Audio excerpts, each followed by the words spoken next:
ubuphelele media.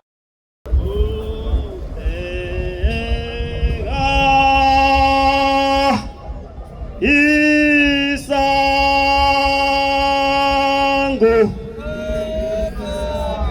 sango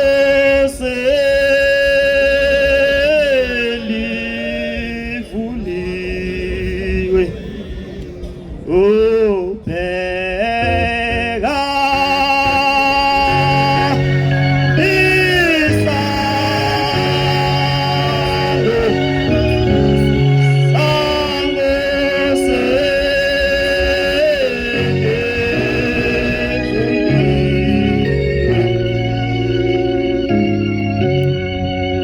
Inkosi yasemhleni unyazi lezulu nami ngicela ukuloba igama lethempele engilona ithembekana ayibonga Nkosi.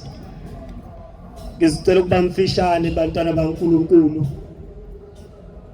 Sathi masizwa ngobaba bekhuluma indaba kaShembe kuthiwa iphakameni umfundisi wathe mayelele ebusuku wasebona inyoni enhle iphuma lapha esifubeni kuye, uthi yaphuma yabaleka lenyoni yazi yangithena phakathi esidulini ethi uyayijaha uthi yayibamba kwakhona ukuyibamba lento umfundisi weNkosi. Wasehlala umfundisi esimudla lento ngaphakathi kuye ukuthi lento enhle kangaka ibekade iphuma lenyoni ebalekile yazongena esidulini ngangayithola lenyoni. Wasebuya esekhuluma nozakwabo ngoba kuhle uma ubona ukuthi khona ushayise khona noma khona into osungayizwa ukuthi isakhona wokhuluma nozakwenu ayibonga Nkosi. Wasehlala phansi umfundisi esabuza kozakwabo athi yazi uthe usumangilele khona inyoni ephume lapha kini yabaleka ezongena esidulini angitholanga le nyoni. Bathi abefundisi awuyinkulu kakhulu lento ngesikwazi ukuyichaza kodwa kufanele sihambe siyoyibuza kumnikazi uShembe noma uwehlelwa iziphi izimo othatha into luguke ukuthi Shembe ngahlelwa izinto ezimbi kangaka. Khona izinto ezidinga uShembe ezingadingi umngani ezingadingi abantu ohamba nabo, khona izinto ezidinga ikhona lakho nekhosombe ukuthi unikeze idolo ukudla akaluthandaze uthi Shembe ngahlelwa izimo ezimbi kanje uNkulunkulu uzokuphendula ayibonga Nkosi. Nalobaba umfundisi uhamba enkosini thema efika enkosini wasethi baba ebusuku le khona into eyenzakele ngiphupha inyoni iphuma kimi ngayibona yabaleka yazongena phakathi esidunjini. Thema singenile esidunjini angiphinda ngayithola ithi inkosi esephakameni umfundisi umntwana ngesikhathi ubhabhadiso lowafa wena akasekho ku usungumuntu phaqha. Khona abantu esinabo maNazaretha uthola ukuthi umuntu usekhuluma noma yini endente ihlazo esengayisaba kanti umntwana lo kasebhabhadiso akasekho kuye. Kodwa inkinga sahlezi nabo phakathi kwebandla yibo labo baxova ibandla ayibonga Nkosi.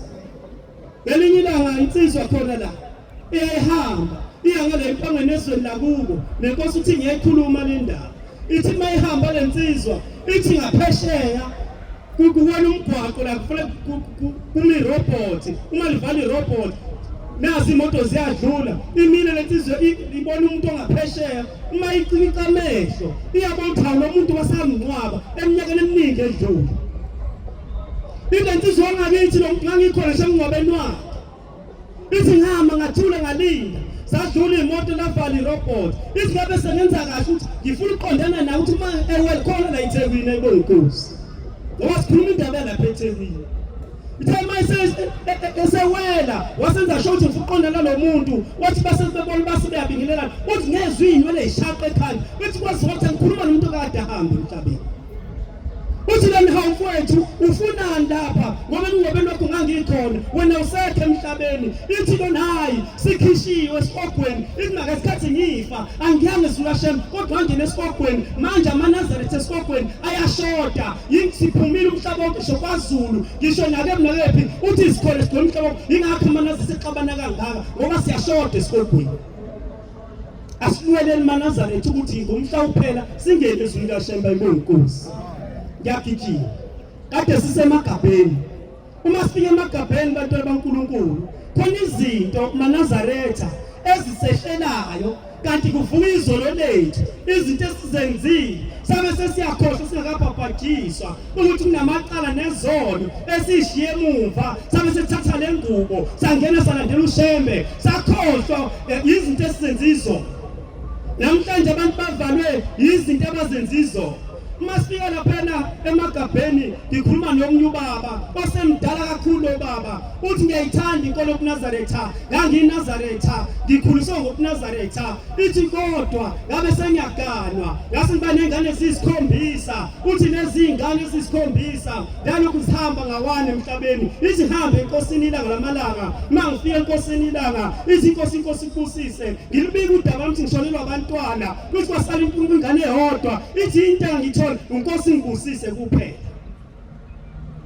ithi yasala naleyo ingane ezisikhombisa yagula lengane ithi ngihamba athi baba umntwana enginaye useyedwa uyagula uma idlule emhlabeni kuyoba sekusele mina nomkami yaphinda inkosi esephume yathi inkosi ikubusise sokuyinhlanhla inkosi uma ikululekile yathi yenza njani eFonts 1 no 2 no 3 ayibona inkosi ithi yena ndoda ithi inkosi esephameni inkosi ikubusise ithi kodwa yagula ingane yadlula emhlabeni ngase ngiyababa athi baba endlulile umntwana emhlabeni yathi inkosi ikubusise ithi ngase ngikubuza kanti inkosi ikubusise usho ukuthini kanti usasala sibabili nomkami uthi nomkami futhi naye wasehlatsha ugula umkami kanti kunengane esikhombisa sasele sibabili wasehlatsha ugula ngase ngihamba ngenkosini ngase ngiyabithi baba lapha ekhaya ingane seyiphelile sengisenonkosikazi na unkosikazi akaphilile uyagula izinkosi ekuphameni inkosi ikubusise yasigoduka lensizwa yahlala nakela umkayo wazi wadlula nomkakhe emhlabeni thema isedlula umkakhe yasiphindile enkosini ilanga yathi baba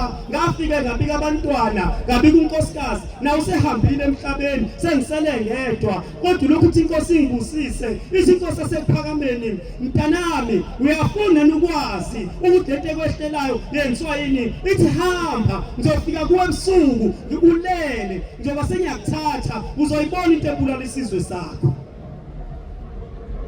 Ithi ngabe sengigodwa sengekhaya ngase ngihlala ekhaya ilapha emagabheni lo baba usemdala uthi lo baba ngase ngiyahlala uthe mangihlezi kwaphela insuku ezintathu thema iphela insuku ezintathu ithi yafika inkosi ilanga uma ifika yasingivusa yathi mntanami sengizokulanda uyafisa ukwazi nokubona ukuthi ingane zakho zabulawa yini nomkakho wabulawa yini uthi baba ngiyafisa uthi le ndoda ngengithatha inkosi ngavuka esidumbu sami ngasibona isidumbu uthi sahamba ibanga elide nenkosi ilanga uma sihamba isisasangena esimobeni uma sifika singena esimobeni kunezimoba ke ngala uma sifika phakathi ezimobeni ithi sahamba phakathi magebulo moba uma sifika phakathi magebulo moba isingafika amathambo ithi inkosi asephakameni ilanga lamalanga uyayibona uthini lena uthi lona baba ngiyabona ithini ithi amathambo ithi uyawazi lamathambo ilona baba ngwazi ithi inkosi ilanga yasikhipha isandla yasiphendula isandla ngesikhathi isiphendula kanti siya wakhe yaphendula amathambo aseba umuntu kanti inkosazana ekade iNazaretha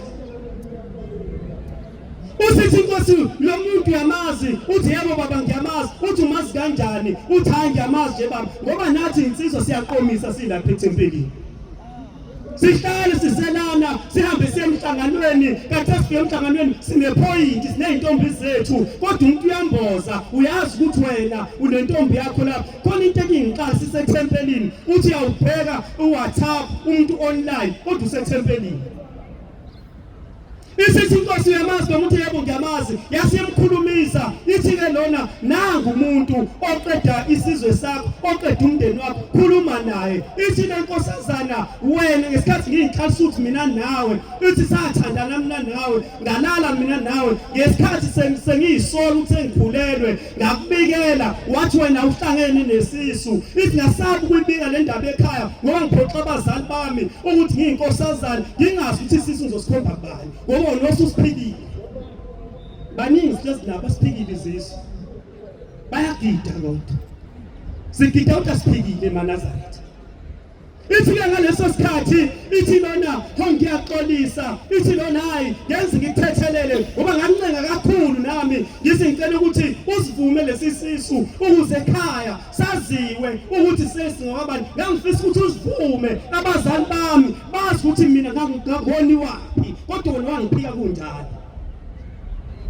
ithi le nkosazana ngahamba ngabe sengifuna umsebenzi yakhomba lensizwe iplaza noma ihlathi la kade kunesiboba khona ithi le ndaba yenzeka lapha yana mangibuka le ndaba ngikhala iyembezi ithi le nkosazana ngahamba ngayofuna umsebenzi ebhunwini ithi ngabe sengiqashwa ukuze ngikwazi ukondla mina konje nengane yami ngoba ekhaya ngabe bezukwazi ukuthi bangondlisele ngane nami ngisondliwa futhi ekhaya yasihamba lengane yafuna umsebenzi ithe usifunile umsebenzi yabe seyuthola eplazini kodwa manje inestress okulesi sisu iyothi mayisikhomba kabani iyosikhomba la isiphikwe khona ithi le nkosazana ngase ngisebenze eplazini thoma ngisebenza kwase kushaya isikhathi la kufanele kuyoqhelwa khona imoba ithi ngase ngibona upoison ukuthi yabona lo poison iwona isixazululo ukuthi ngona ngisibulala uthi ngase ngifika ehloko eplazini izingase ngiyawuphuza lo poison these nguphuzile uthi impilo yami yasiphelele lapha ithi mtimba waba ngeke ngize ngithethelele noba nawo ungithethelelanga ithi inkosi usekhuluma nenkosi langa uthi baba ngisacela ungithethelele ithi inkosi langa cha mntana mina nginakuthethelela isoni wasenza kulona intethelelo yakho uzoyithola kulona ithi lona mina ngezithethelele uma uhamba nangifuna uyobosha inkosi kusela 126 verse lokugcina bathi yebo siyahalalisa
inkosi enhle yakithi ebuhleni unyazi lwezulu amen ngokuphangisa abantwana benkosi angibingelele obaba bonke abakhona lapha insizwa zonyazi lwezulu ngibelele ngaphesheya intombini ezingizalayo nabodade kwelihle igama lonyazi lwezulu amen bakhonza bayigcwele siyabonga uhlanganyela nabayigcwele ngalolu suku lwanamhlanje sibuthene lapha sizodumisa uNkulunkulu wakithi ebuhleni unyazi lwezulu amen umntwana wakashezwi lo uma kwenzeka ngiceza umuntu ngiphile emhlabeni owakashezwi umntwana entabeni zakwaMaphumulo emakhabeleni ngaphansi komuzi wonyazi ekuthiwa kusentokozweni umfundisi uMakhaya alibonge igama lonyazi bantwana benkosi ithuba esiliphiwayo ukuba sibabaze uNkulunkulu wakithi ebuhleni siyalibonga kakhulu uma silapha abantwana benkosi sizovuselelwa uma silapha abantwana benkosi sizolanda umthetho ayibonge inkosi yaNazaretha ithi indoda umfundisi uMagwaza ezweni lakithi kwaMaphumulo onyazini ithi uma umuntu engasaya emthonjeni kophuza la kuphuza khona abangcwele uyavama ukubonakala ukuthi lo muntu kasayi emthonjeni, akasayi kophuza la kuphuza khona abangcwele, ngoba sekubhala igolide lakhe elumshembe. Sizopholisa igolide-ke labe kokushembe ngosuku lokuqala mhla sithatha isifungo sokuNazaretha ukuthi lize lingagcwali, ngoba baningi abantu besihlanganyela nabo besihamba nabo endleleni kaShembe, namhlanje abasekho ngoba sekwagcwala igolide eliwushembe. Ithi-ke lensizwa kwamagwazi ithi ngiyababona abantu befaka igolide emlonyeni, athi mayihleka umuntu ehleka ngey'ndleko likhazimula igolide. Ithi kodwa leli likaShembe liyingozi ngoba liyashesha ukugcwala. Sizovuselela lelo golide bantwana benkosi ukuba lingagcwala, ibonge Nkosi. Ngelinye ilanga inkosi ilanga uPhumalanga Sibothe ifikile entabeni zakithi kaMaphumulo eSinampini. Yake yafika indlondlomusa yabuthisa isiqu sesibili entabeni zakithi kaMaphumulo. Zaphuma intombi zamabhinqa zakwabona lo muntu ethi uShembe ufikile lapha ezweni lakithi kaMaphumulo. Zaphuma nentombi endala engogogo zibophele amathawula sinamabhinqa kulelazwe.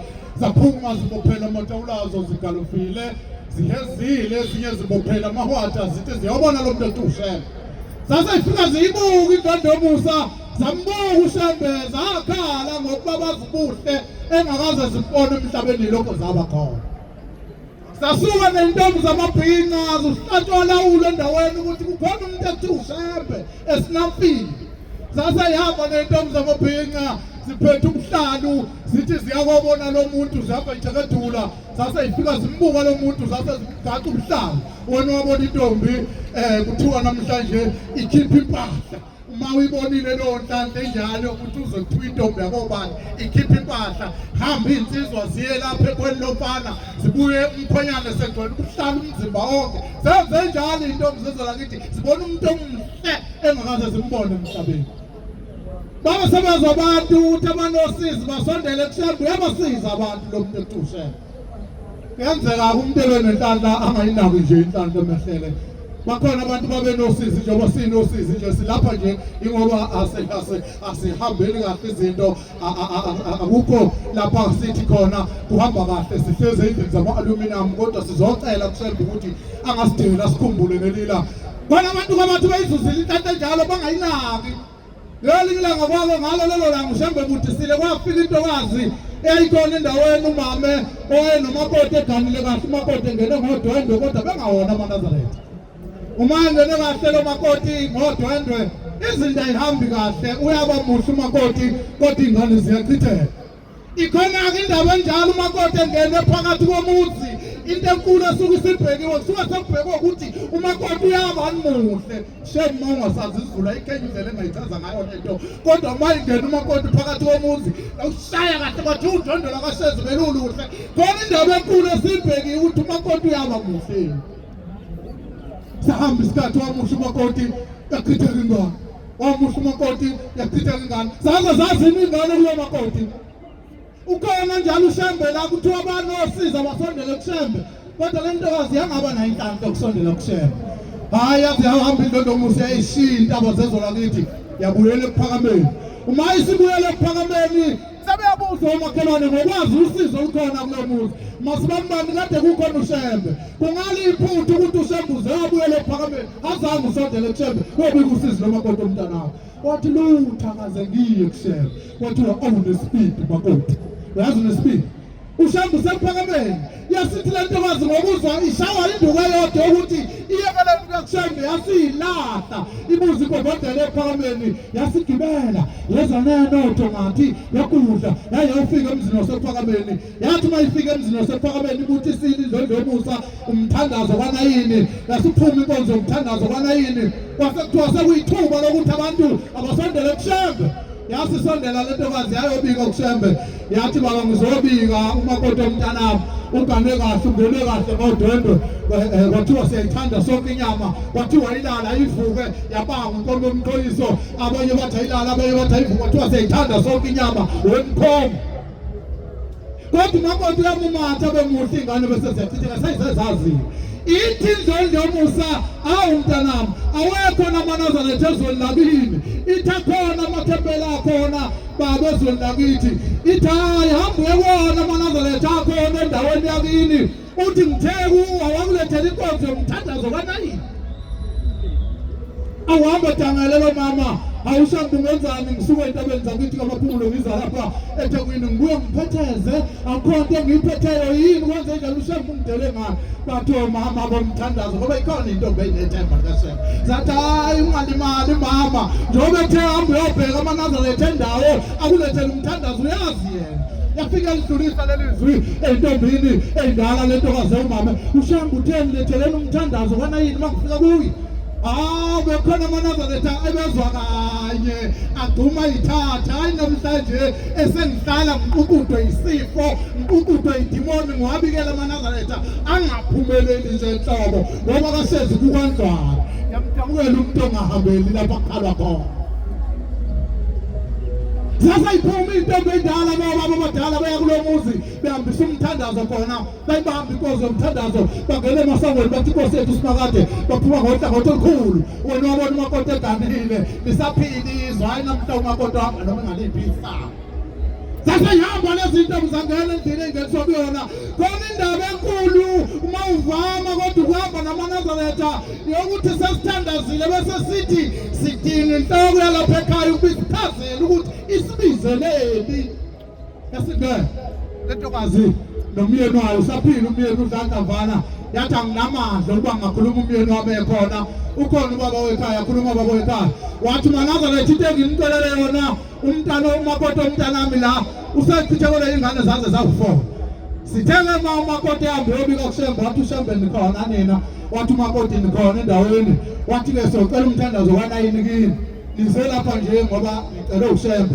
wathi ke ngiyacela ukuthi ningithandazise kuloko ukuthi umakoti omntanami angazi kwenze njani sase sishaya ucingo into zabantu ngoba mawube nenhlanhla kahle uyenza kahle ikhomkhonde imemezelo zezwi kaShembe noma ngabe ulonina zathi uShembe usinaye akakhethi ibala muntu sase sifika zonke iguqile zathi Shembe sizobeka lo mntwana ozocela namhlanje ukuthi umakoti omntanakho uchithelelwa abantwana sebeze baba Nkosi mebukelisa abantwana asazi bonakala phi makuyinto ekhulumayo yalapha ekhaya khulumani ngeke indlela hayi ngale buhlungu kangaka ngalomuntu eyithola maqedwe ingane bese ziyachitheka inkinga ukuba chitheka kwengane kumakoti maNazareth inkinga leyo nto ngoba kujabula ngishisitha esingabanga mnandi mhlawumbe udwendo ngiyedlula ke uma ke sezimbekile emthandazweni akuphelanga insuku engakanani kwase kufika ikhehla elinzala abantu kuleli khaya angathi ke singalalela thina abantu abasha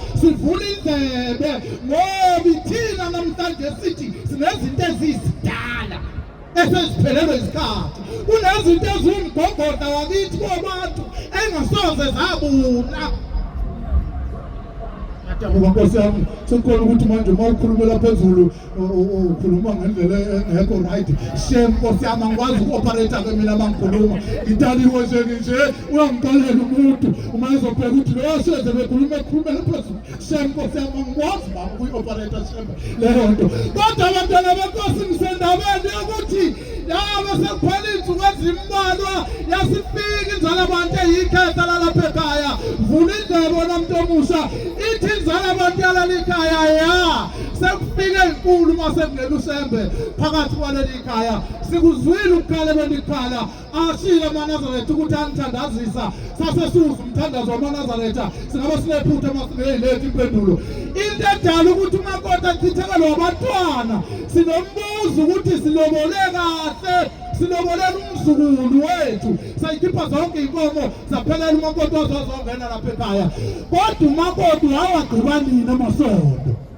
yona nto ledala ukuthi achithelwe abantwana umakoti ngoba sibuza umbuzo ukuthi singenza into enhle kangaka khona lo mzukulu maqeda amasondo angagqitshwa wawagqibanini umakoti amasondo wawagqiba amasondo lokukhona nje amasondo wagqibile nawo ngene khona makoda abasha kakhulukazi nowagqibile amasondo khona umuntu ongazi wagqiba amasondo ngizoze ngigqiba amasondo bekade evulwe yimina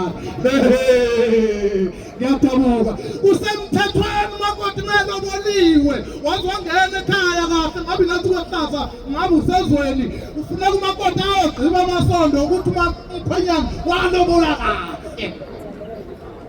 angene umakoti makuza umbondo angene uthola umbondo usuke ngekho yena makuyintombi uzokhuluma ngendaba lapho izwa khuluma ngendaba lapho ephakabeni intombi yalapho ephakabeni makuletha umbondo ayibikhona yona ngoba ingena ngomshado emzini imvamisa umbondo oyingqiba amasondo uhamba phambili engakafiki umakoti uma uthi umbondo uzowuthola kanye nodwende udala inkinga into ezokunika inkinga lo yenzayo umbondo wamasondo uyigqiba amasondo uqekelele awuhlangani nezinye izinto hamba umakoti isikhathi asikho sembe hamba umakoti uma ingena umbondo ufika impela sikamakoti ethu umakotshane isuka ithatha amaswidi yafaka ebhakedeni elingeneyo ihamba ichela amaswidi ngabe simotise ngabe ubacikile uswidi okuthandwa intombi ezizalayo ihamba ufayela ongena esibayeni senkomo ongena esibayeni senkomo ongena esibayeni sembuzi ongena esibayeni sembuzi kujatshula la ikhaya ngalesikhathi uswidi ugcwala igceke kujabula ingane zala ikhaya ezachithekayo kujabula izalukazi zala ikhaya ukuthi uzothi mase kuthiwa msamo umakoti lethu igqiba amasondo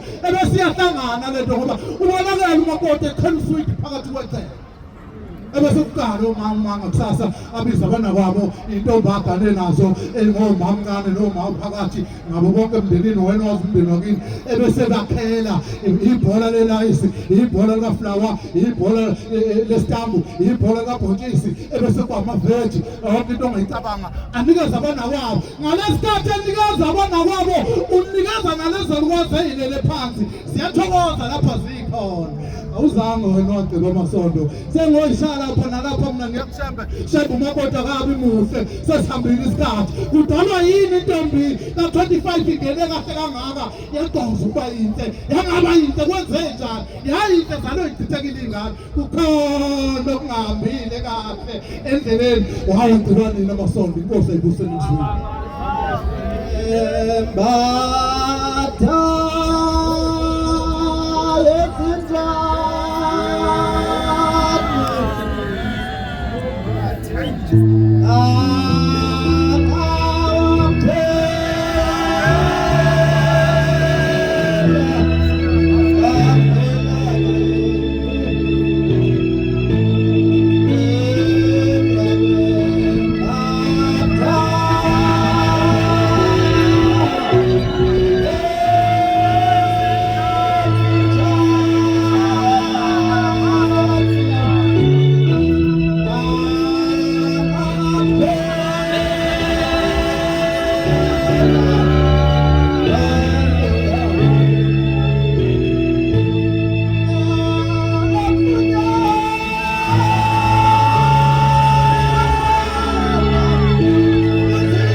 Thembela ibongozi umfundisi baba umfundisi ungema ibongozi cha ihlobo zami ezinhle enkosini ngizawuba mfishane kakhulu kodwa lapha endlini kukhulunywa ngegama elihle kunawo wonke amagama akhulunywa nongonyasi ayisekho indaba enkulu engizoyikhuluma kodwa ngifuna ukufakazisa incwadi yeBhayibheli Jeremiah 17:12 kodwa okukhulu kunakho konke amaNazaretha sengathi uNkulunkulu ebengasiza masilapha kule ndawo yakhe uNkulunkulu asipha uthando lokuthi sithandane sisodwa ngoba makulahle kuthando phakathi kwethu kulahle kugiyonkolo.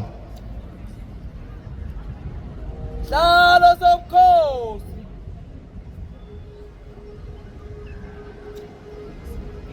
Sihlalo sobukhosi ukuphakama.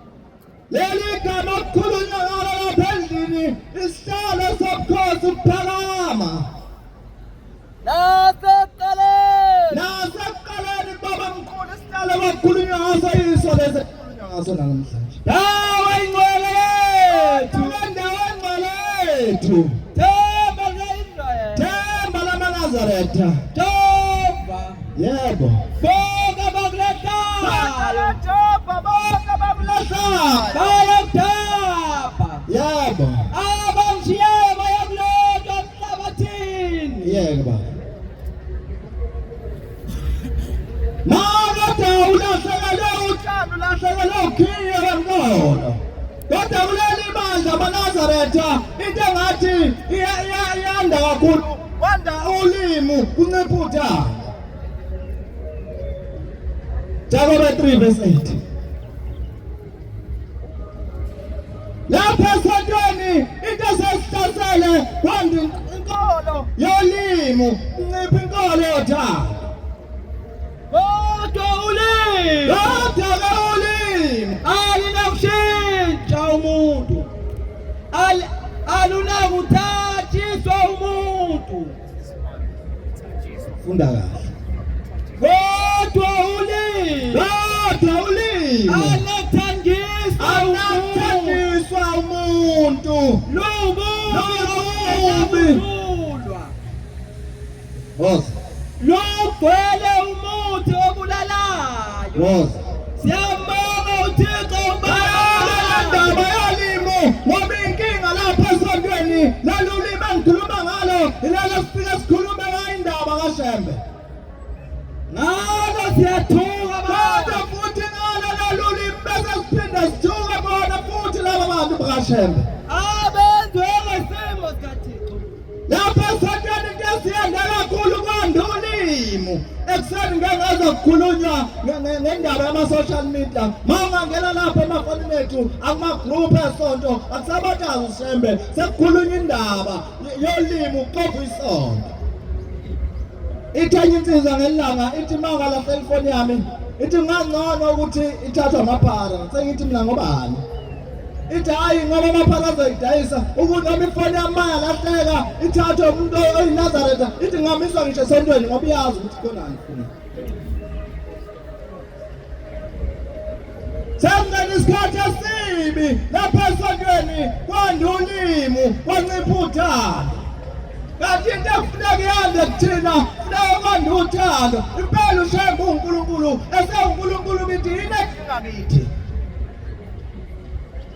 John kwabancane 4:20. Kukhona izinto eziyisithupha azondayo uJehova. Yebo. Yebo eziyisikhombisa. Ziyisinengiso zomphefumulo wakhe. Yebo. Amehlo azindlayo. Amehlo azinzayo khona abantu babuka omunye umuntu engambonela ukuthi lento ayigqokile noma naye imfanele kodwa ayibonela ukuthi ifanele yena. Nolimi lwamanga. Ulimi. Ezandla ezichitha igazi elingenacala. Nenhliziyo eceba imicabango emibi. Babami uselapho awuvula 4:20 ngathi ingilosi yami nayo iyahamba kahle. 4:20 khona lapho ngiza ngelinye ilanga laphakameni. 4:20 Johan. Eshethi ngiyamthanda uThixo. Yaphezulu umzalwane wakhe. Ayifunde kahle. Ifunde kahle. Lapha esontweni kwanda ulimi kwasencipha uthando. Kodwa ithi le ndaba uma umuntu eshathi ngiyamthanda uThixo kadezanda umzalwane wakhe ambonileyo angamthanda kanjani uJehova engambonanga na. Isho njalo le ndaba. Ayibongi Nkosi. Ithi indoda emzini asephame ekuseni ithi Nkosi ngizavuma, ithi Nkosi la ngizavuma mntanami, ithi ngizavuma isono, ithi isono sani, ithi Nkosi bengwenyanya, ithi Nkosi bonganyanya mntanami, ithi yebo Nkosi, ithi Nkosi ngakwenzani. Nabantu abazonda abanye abantu banganaso isizathu okuthandazela ukuzonda umuntu ungazi ukuthi umzondelani. Kodwa lapha sontweni into esingenise kakhulu kunabantu abazonda abantu ngoba yena laba bantu azola nabo abamthanda umuntu. Sengaze nibe iskimu ukuzondisa abanye abantu. Jacob 4:1. Uvelaphi ukulwa nokuphikisana phakathi kwenu na? Akuveli. Bosi. Avele ngene kwenu zenu. Ezila etheni zenu na. Niyafisa nanto. Niyabulana nomona kepha ngizothi lutho niyafisa. Into ehlupha lapha esontweni kungena ulimi kwangena umona, osengena inzondo, osenciphutha. Lolo lifuna usho. Ithi ngizavuma Nkosi ngizavuma isono, bengwenyanya ithi Nkosi wangenzani mntanami, ithi Nkosi angenzanga lutho ngeza nje sengiphelele uthando. Khuluma umuntu egqoke ingubo emhlophe ephakathi nasephakameni. Ithi kodwa Nkosi ngentanga manje ngizavuma, ithi Nkosi langa mntanami njengoba uzavuma nje usuyangithandani manje, ithi cha Nkosi kodwa ngiyabona ukuthi sengeze ngihambe emhlabeni ngingakuthandi. Yakubiza ukuthi uvume noma ngaphansi kwesihlahla, noma uvume wedwa ngoba uzothandaza uzuyeke. Kanti khona lento eyinkinga uzonda umzalwane wakho. Kodwa ekuyenzeka uNkulunkulu akubusise wena. Kodwa ingane zakho zingabusiseki seyivimba lento kuyenza emhlabeni. Bafowethu kufana ikakhulukazi thina esisebancane la. Kufana nathi mina eminyaka yami singiyangivumela ukuthi sengagana nontanga. Kodwa lokho akusivumeli ukuthi masi phakathi kwabantu abadala bese sikhuluma izinto engaphezulu. Ukuganwa kwethu kuvusa imizi yakithi. Akusivumeli ukuthi singakhuluma izinto engaphezulu kwabazali bethu. Ngoba into eyinkinga kakhulu noma ngathiwa mhlawumbe uneminyaka u40 noma usuya ku50. Mhlawumbe uNkulunkulu uzokuphilisa iminyaka ewu30 noma ewu38 ngaphezulu. Futhi uhamba emhlabeni una8. Wena kule minyaka osayiphilile isemncane kunale osazoyiphila. Asingakhuluma izinto abafowethu kanti umhlaba sisebasha kuwasakazi uNkulunkulu usiphatheleni. Ngoba uzokhuluma into kanti mhlawumbe usizo ozokuphungatha ingane zakho kusasa. Kodwa umuntu uma esenkingeni asomthandazela. Ikakhulukazi bafowethu akucabe ukuthi uma umuntu eguqile lapha esontweni bese zoba ngcwele. Khona incwadi esho njalo ithi uma uthi asinasono siyayikhohlisa iqiniso alikho kithi. Lapha esontweni ke kungenela inkinga manje ukuthi sesinesikali sokuqala izono. Isono siyafana bafowethu asinke singcono kunesinye. Ngoba uma wena isono sakho singakaziyo akusho ukuthi awunaso isono. Ngoba phela kubalekile ukuthi saziwe abantu isono kodwa kusalayo na unaso. Ngoba phela sakho futhi senziwa futhi siyagweba wena ukuthi saziwe mina akukusiza futhi akuthi uthi ngoba ngasazi isono sakho na unaso. Bafowethu masilapha sivuselela ngisho njalo incwadi yama 10:25 amaphepha. Ithi asiqondane ukuthanda nokwenza okulungileyo. Hayi maningi amasa. Siyabonga abangcwele. Inkonzo emnandi isithole insizwe. Le insuku ke bangcwele sanjelwe iqhawe ebandleni lakithi Bangalongithi. Engathi ke ukuhlangana kwethu bewungakhona umthandazo umuntu mayisethandaza cela uNkulunkulu amkhumbule. Amen. Waye unyazi kusanda ukuhlala laluke lumnike ingoma eka 1 eka 2 3 4 ingoma akanikwa yona nje isikhathi eside impela ubabe lokho emnika lezo ingoma. Ezulwini uwewe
Simcelela uNkulunkulu ukuthi ushembe amkhumbule. Ukhona abantu bangcwele abangazenzisi mabethanda ushembe. Ukhona abantu abathi noma begida ubabona ukuthi lo muntu beke wathinta indaba kaShembe nje uyaphela emhlabeni.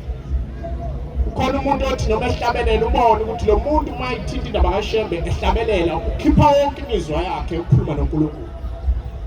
Nathi ke nje basila engathi besingathatha okuhle okuzohamba kuyosakha emakhaya. Ungalikhaleli isabatha. Ungasikhaleli. Sikhona abantu esithi masisesontweni bajahe emakhaya. Umuntu ubona ukuthi usehlubukile nje akasekho. Ngoba ujwayele ukuthi inkonzo iphuma ngo2. Ujwayele ukuthi inkonzo iphuma ngo2. Ayithina sikwazi lokho. Sesinabantu abangakwazi lokho. Sisikulowo mzuzu ukuthi khona abantu abathi makhulunywa indaba kaShembe igcina isicefe kubona nje. Engathi hayi bayalana. Njengoba kade khulunywa indaba kaShembe la khona bazoyisola futhi. Ungakuhlubuli ma ukuzwa kuwena uNkulunkulu kade kuthumele besuzwa uwena osolwayo. Ungahlubuli. Kuyindlela la ekhaya ukuthi ube nabantu abazoma ngawe nje behambe nawe uthuke.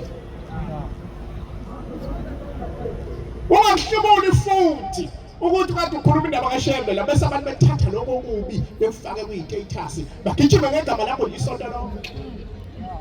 Ungakuhlubuli lokho. Wena khumbula isivumelwano wasakha noNkulunkulu.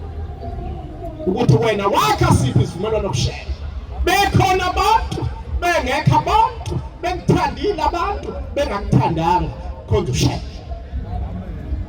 Uyabona mase thina siveza imililo esiguqe phezu kwayo. Ungabona ukuthi ukukholwa kuzima kanjani. Kodwa sisaguqile. Ngobani sazi uShembe. Ubuphelele Media.